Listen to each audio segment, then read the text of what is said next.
500 वर्ष पहले बाबर के एक सिपह सालार ने जो कुंभ अयोध्या में किया था, जो काम संभल में किया था, और जो काम आज बांग्लादेश के अंदर हो रहा है, तीनों की प्रकृति, तीनों का डीएनए एक जैसा है। कि बांग्लादेश ने जो है इंडियन बॉर्डर के ऊपर ड्रोन जो है डिप्लॉयड कर दिए, जिसका ये कहना है कि हमें जो है ना भारत से खतरा महसूस हो रहा है। बांग्लादेश ने अपने बॉर्डर के ऊपर टर्किश मेड बैरक्तार TB2 ड्रोन जो है वो डिप्लॉय किए हैं। भारतीय रियासत उत्तर प्रदेश में मोदी सरकार ने एक और मस्जिद को मंदिर में तब्दील करने का मंसूबा बना लिया, जहां बाहक हो गए। वाकया मुस्लिम अक्सरियती इलाके संभल में पेश आया। आज फर्ज करें मैं हिंदू हो जाता हूँ तो हर कोई मेरा सोशल बायकॉट कर देगा, यहाँ मेरा जीना मुश्किल हो जाएगा। ऐसे सुना है कि एक और शिवा मंदिर की खंडरात जो है वो निकल आई है। अजमेर शरीफ की जो दरगाह है उस पे शिव टेम्पल और उसके नीचे से ऐसे आसार निकले हैं और कहा जा रहा है कि ये वो जगह। दोस्तों, भारत के अंदर एक नई बहस शुरू हो गई है और अब ये कहा जा रहा है कि अजमेर जो दरगाह है वहां पे टेम्पल हुआ करता है। दुश्मन बगल के देश में किस प्रकार का कृत्य कर रहे हैं, याद रखना। किसी को अगर गलतफहमी हो, 500 वर्ष पहले बाबर के एक सिपह सालार ने जो कुंभ अयोध्या में किया था, जो काम संभल में किया था, और जो काम आज बांग्लादेश के अंदर हो रहा है, तीनों की प्रकृति, तीनों का डीएनए एक जैसा है। गलतफहमी में मत रहना।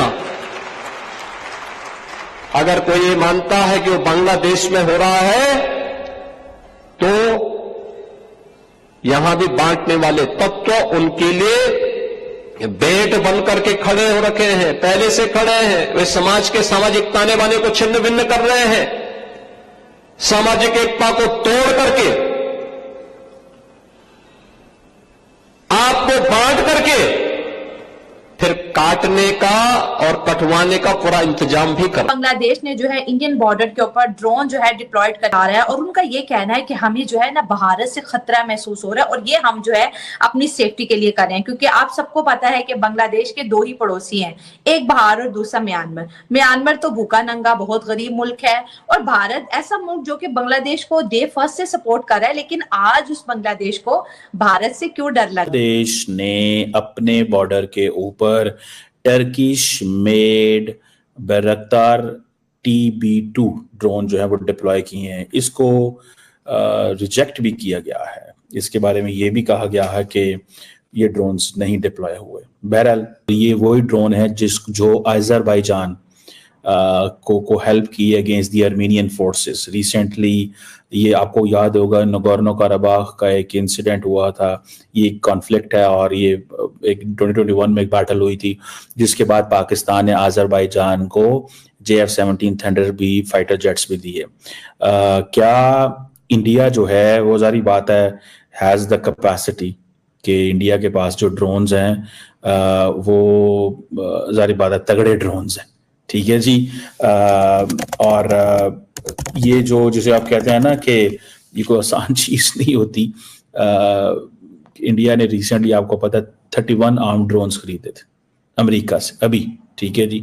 $4 बिलियन की ये सेल थी।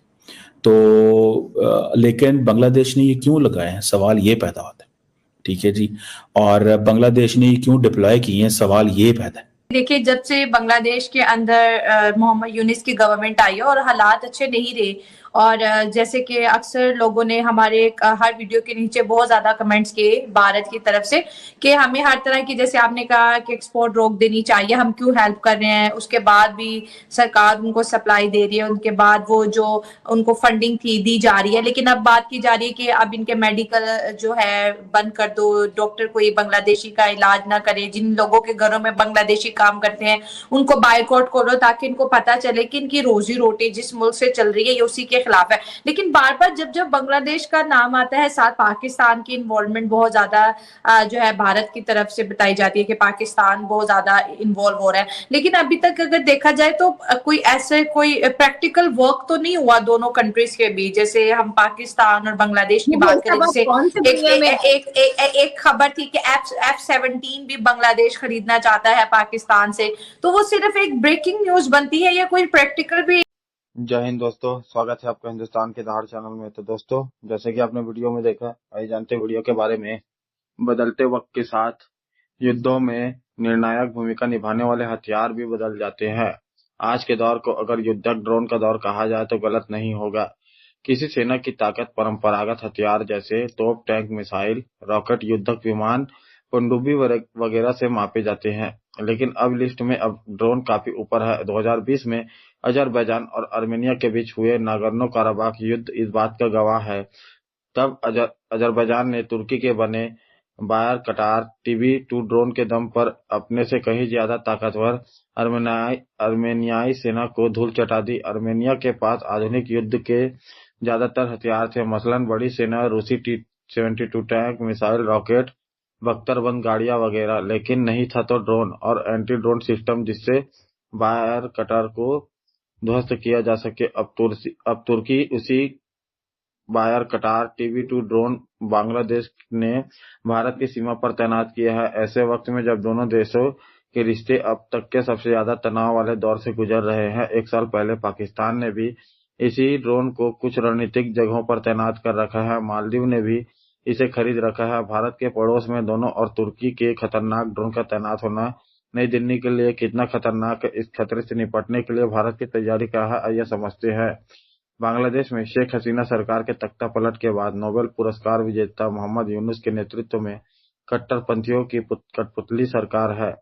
यूनुस की अंतरिम सरकार कट्टरपंथी दंगाइयों पर लगाम लगाने में नाकाम रही। बांग्लादेश में चुन चुनकर अल्पसंख्यकों, खासकर हिंदुओं को निशाना बनाया जा रहा है। उनके धर्मस्थल जलाए जा रहे हैं, घर जलाए जा रहे हैं, हत्याएं हो रही हैं, लिंचिंग हो रही है, तमाम तरह के अत्याचार हो रहे हैं और यूनुस की सरकार, कायर सरकार आंखें मूंदे हुए है। इतना ही नहीं, कट्टरपंथियों की कठपुतली सरकार ने हिंदू संत चिन्मय दास के अलावा इस्कॉन के 4 संतों को गिरफ्तार कर जेल में डाल दिया है। वहां की सरकार ओहदेदार भारत के खिलाफ जहरीली जुबान का इस्तेमाल कर रहे हैं। दोनों देशों के रिश्ते बहुत ही तनाव के दौर से गुजर रहे हैं। भारत के साथ तनावपूर्ण संबंधों के बीच बांग्लादेश का सीमा पर बायर कटार ड्रोन तैनात करना भारत के लिए चिंता की बात है। बायर कटार का अर्थ होता है ध्वजवाहक। बायर कटार TB2 ड्रोन तुर्की में बनाया गया है। यह अमेरिकी MQ-9 रीपर से 8 गुना हल्का है और इसकी अधिकतम गति 230 किलोमीटर प्रति घंटा है। ये drone MAM smart micro munition laser guided मिसाइलों से आधुनिक टैंकों को तबाह कर सकता है। एक TB ड्रोन की उड़ान में 4 mm ले जा सकता है। इसकी अधिकतम पेलोड क्षमता 150 किलोग्राम है। इसमें electro optical camera, infrared camera, laser designer, laser range finder और लेजर पॉइंटर होते हैं। बायर कटार TB2 एक मीडियम एल्टीट्यूड लॉन्ग एंड्योरेंस श्रेणी का ड्रोन है। यह पारंपरिक रडार की पकड़ में आए बिना प्रतिद्वंदी के इलाके में गहराई तक घुसने में सक्षम है। 24 घंटे से ज्यादा की उड़ान समय और लगभग 300 किलोमीटर की परिचालन सीमा के साथ TB2 ड्रोन दुश्मन के इलाकों में गहराई तक घुसकर निशाने को नष्ट कर दे सकते हैं।